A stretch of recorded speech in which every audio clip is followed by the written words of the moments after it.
I'm Marissa Blackwood, and this case is gonna be a doozy. This serial killer has had countless books written, TV show episodes, and movies about him. If you've read or seen Stephen King's novella The Good Marriage, which is inspired by none other than Dennis Rader, the BTK killer. Listener's discretion is advised. If you're a fan of horror movies or true crime, or perhaps both like myself, don't forget to like and subscribe. Also, don't forget to check us out on YouTube at All Things Murder. New episodes on Thursdays. Dennis Lynn Rader was born on March 9th, 1945, as the oldest of four in Pittsburgh, Kansas. He would grow up in a fairly humble home in Wichita, the same city he would later terrorize. Even as a teen, Dennis had a violent streak in him. Are we surprised? He harbored sadistic sexual fantasies about torturing trapped and helpless women. He would also allegedly hang and torture stray animals. As we all know, red flag, he's a serial killer if he tortures animals, for one. He often spied on his female neighbors while he was dressed in women's clothing, including women's underwear that he had stolen, and masturbated with robes or other bindings that were around his arms and neck. He cut out photos of women from magazines whom he found arousing and drew ropes and gags on them. He would often imagine how he could restrain and control them. This guy is just a walking red flag. But Dennis continued to maintain an ordinary outward appearance. He attended college for a time before he dropped out and then joined the U.S. Air Force. When he got home from duty, he took up work as an electrician in Wichita. He then met his wife, Paula Dietz, through church. She was a bookkeeper for a snacks convenience store, and he proposed just after a couple dates. And the two got married in 1971. The BTK's first murder. Dennis was laid off from his job as an electrician in 1973, and shortly afterward, he killed his first victims on January 15th of 1974. While his wife, Paula, was sleeping, he broke into the home of the Otero family and murdered every person in the house. The children, 11-year-old Josie and 9-year-old Joseph, were forced to watch while he strangled their parents to death. So Josie is crying out, "Mommy, I love you," as she's watching her mom get strangled to death. Then Dennis took her into the basement where he pulled off her underwear and hung her from a sewer pipe. He watched her as she choked to death, masturbating while she died. He took pictures of the dead bodies and gathered up some of the little girl's underwear as a memento of his first massacre. Then he went home to his wife like nothing happened, and then he was getting ready for church, as he was, after all, church council president.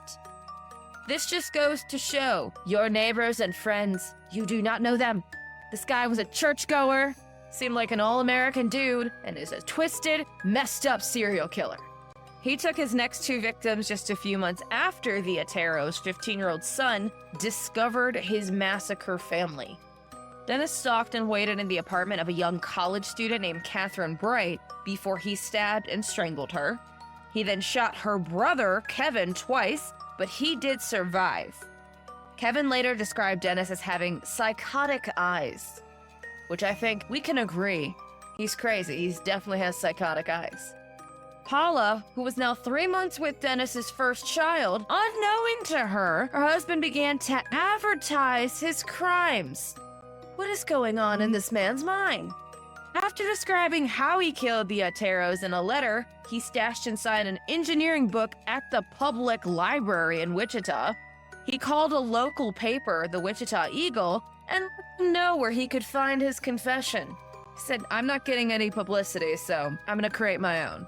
He added that he did intend to kill again and named himself BTK, which was an acronym for his preferred method: bind, torture, and kill. Dennis Rader allegedly took some time off of his murder streak after Paula told him that she was pregnant. This only lasted a few short years, and the BTK killer struck again in 1977. But shortly before her husband sexually assaulted and choked his 7th victim, Shirley Vian, to death while her 6-year-old watched through the keyhole of a door, Paula found an early draft of a poem entitled Shirley Locks, in which Dennis writes, quote, "Thou shalt not scream, but lay on cushion and think of me and death." My husband wrote some shit like that. Be like, we need to talk with the police involved. But Paula did not ask any questions, even though clues just kept popping up. She didn't want to say anything when her husband marked up newspaper stories on this serial killer with what he called his own secret code. Okay, there's a serial killer going around and your husband is like clipping all of the newspapers about said serial killer. I would have called the police. When she noticed that the taunting letters the BTK killer sent to the police were full of the same horrendous misspellings as the letters she got from her husband, she didn't say anything more than, "You spell just like BTK." Nor did she ask him about this mysterious sealed box he kept in their home. She never even tried to look inside once.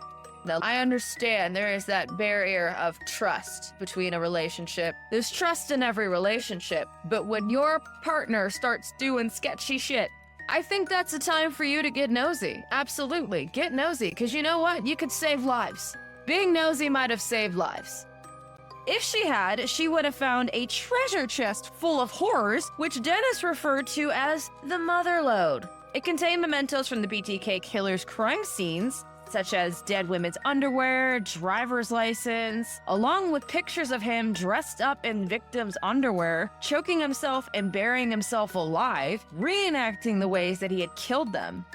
Nonetheless, his wife would later insist to the police that Dennis was a good man, a great father. He would never hurt anyone. Not even his own children suspected him. I mean, if the mom's not, kids probably aren't either. Their father was, at worst, a strictly moral Christian. His daughter, Carrie Rawson, would recall how once her dad got so angry at her brother that he grabbed him by the neck, and she had to pull him off to save her brother's life. Like, that was the time my dad got, quote, aggressive. Come on. Her father waved every morning to 53-year-old Maureen Hedge while he was on his way to church. When she became the BTK killer's 8th victim, tied up and choked to death, it was Dennis himself who had been there to comfort and reassure his family. "Don't worry, we're safe." "Yeah, no, you are not safe. Your dad's the killer. Get out of the house." Obviously, Dennis murdered the woman the night before after sneaking out to the campsite he was chaperoning on his son's Cub Scout retreat. He returned by morning to the group of young boys with no suspicions. In 1986, he killed his 9th victim, 28-year-old Vicky Welgory, while her 2-year-old watched from the playpen. Her murder would remain unsolved until the BTK killer unknowingly brought himself to justice. Dennis Rader, in some respect, fell into domestic life, and in 1991 began working for the Wichita suburb of Park City as a compliance supervisor. He was known to be an exacting officer and often unforgiving with clients. Yeah, I can imagine. That same year, he committed his 10th and final crime. Dennis used a cinder block to break through the sliding glass door of 62-year-old grandmother Dolores Davis, who just lived a few miles from his own family. He dumped her body by a bridge. In the last year as a free man, Dennis came across a story in the local paper marking the 30th anniversary of the Otero murders. He wanted to make the BTK killer known again, so in 2004, he sent nearly a dozen letters and packages to the media and the police. Some were full of his mementos from his massacres, some were of dolls bound up and gagged just like he did his victims, and one even contained a pitch for an autobiographical novel he wanted to write called The BTK Story. So not only is he like, I need attention, here's all the crazy, terrible things I've done, let me give you this pitch for a book about me. Come on, dude. The one that would finally do him in, though, was a letter on a floppy disk. Y'all remember those? Inside, the police found the metadata of a deleted Microsoft Word document. This document was for the Christ Lutheran Church, authored by the church council president, Dennis Rader. Remember, everything is tracked on your computer, people. DNA samples were taken from one of his victims' fingernails, and police assessed his daughter's pap smears to confirm a match. When they received a positive match, Dennis was taken from his home in front of his family on February 25th of 2005. The father tried to keep up, like a reassuring face, but he gave his daughter one last hug, promising her it would all be cleared up soon. I don't think Daddy's coming home tonight. In the police car, though, he didn't try to hide a thing. When the officer asked him if he knew, "Why are you being arrested?" he gave a cold smirk and replied, "Oh, I have suspicions why." He confessed to all 10 murders, seeming to take a twisted joy in describing all the brutal details of how the women had died in court.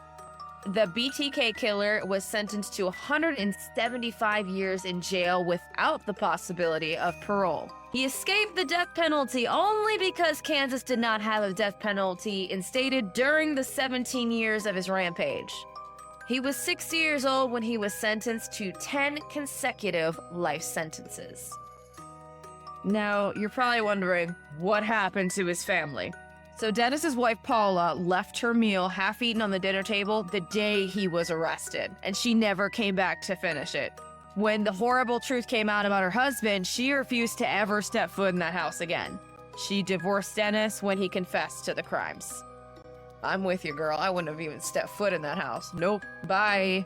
The Rader family tried to stay quiet during the trial. There was no explanation as to his rampage, besides Dennis Rader's suspicion that I actually think I might be possessed with demons. So Dennis thought he was possessed by demons, and that's why he did all these terrible things. The media accused Paula Dietz of knowing more than she let on, of protecting her husband and ignoring the evidence. Their daughter at first hated him, which, understandable, especially when he sent a letter to the newspaper about her saying that she reminds me of me. My dad has said some terrible things to me, but if someone said that, yeah, I'd be pissed too. It didn't escape the kid that they shared their father's blood, or that some part of him might live on within them. Nor did it escape them that if their father had stopped when he first killed, they would never have been born, which is true. But the hardest part of it all was that all he'd done, he was still their dad. Imagine having a dad as a serial killer. And that is the true story of Dennis Rader, the BTK killer. Thank you all so much for joining me.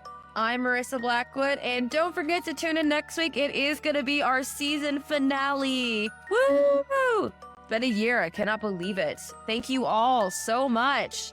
Don't forget to tune in next week for a new All Things Murder, if you dare.